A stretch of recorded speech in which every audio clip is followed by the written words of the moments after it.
Hey, what's up guys, I'm Sami and today we're going to be taking a look at the Vodafone Smart Platinum 7. This is what I would call a firmly placed mid-range smartphone, and it's actually quite an interesting one for a couple reasons, but I'll get into that a little bit later in this video. Before I do move on though, I want to say a huge thanks to Vodafone for actually sending this out to make this video possible. Now I'm sure that hardly any of you have heard of this smartphone, so to give you a better idea of things, it's running on a Snapdragon 625 with 3GB of RAM and a Quad HD display, so that's 1440 by 2560. With these specs, it's placed in the upper mid-range of smartphones and it performs like it too. It's definitely not going to be the snappiest of smartphones, but with the 625 it's not really like I found myself waiting for anything to happen, and that's coming from an extremely impatient person when it comes to tech. It works completely fine in daily use, but I wouldn't expect to use this for more intensive games and things like that. It wouldn't handle them too well. So the phone itself comes in a really nice premium body that feels great to use. The front and back are glass, which looks really good, but that does of course make it more prone to fingerprints. The sides are in metal, which again feels great, and I've been really liking its build quality. It's also got some nice weight to it, which was a pleasant surprise. I really like the overall look of the smartphone, but there is one huge gripe I have with it, but I'll get into that a little bit later. Now the buttons actually really impressed me because they've got a pretty nice textured feel going for them, which makes it easy to find the buttons when you're not looking at the phone. I know it doesn't sound too interesting, but every time I use them I love that they included it.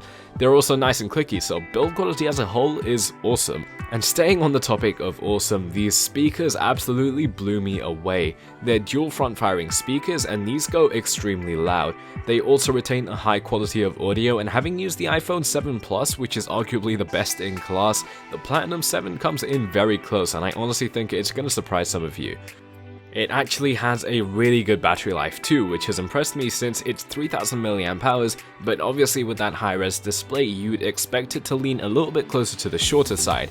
In reality that's definitely not the case, and it can last me throughout one day and then follow into the next, even through the night, and keep powering through for a couple hours after that. That's with me streaming music and doing some regular usage, but not as much as I used to because I've been really busy lately.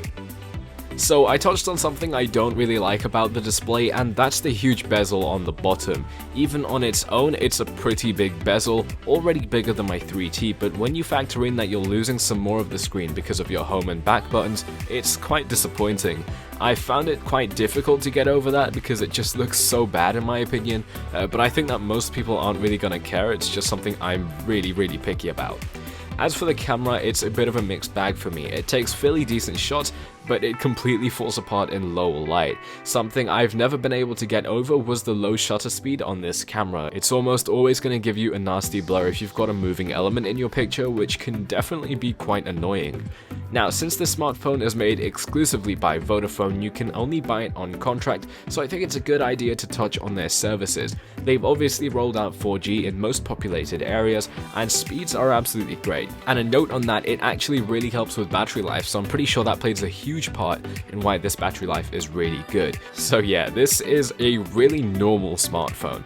There's nothing that really holds it back, but nothing that shines either. It's clear to see that Vodafone tried to make this a high-end smartphone, maybe even a competitor for the title of flagship killer, and it definitely does get close, but it's gonna need some more work before it gets there. Build quality, design for the most part, speakers, all of that stuff was great. I feel like the speed could have improved, and when you're targeting flagship killer, you have the 3T to compete against, and honestly I'm not too sure if it stands very well against it.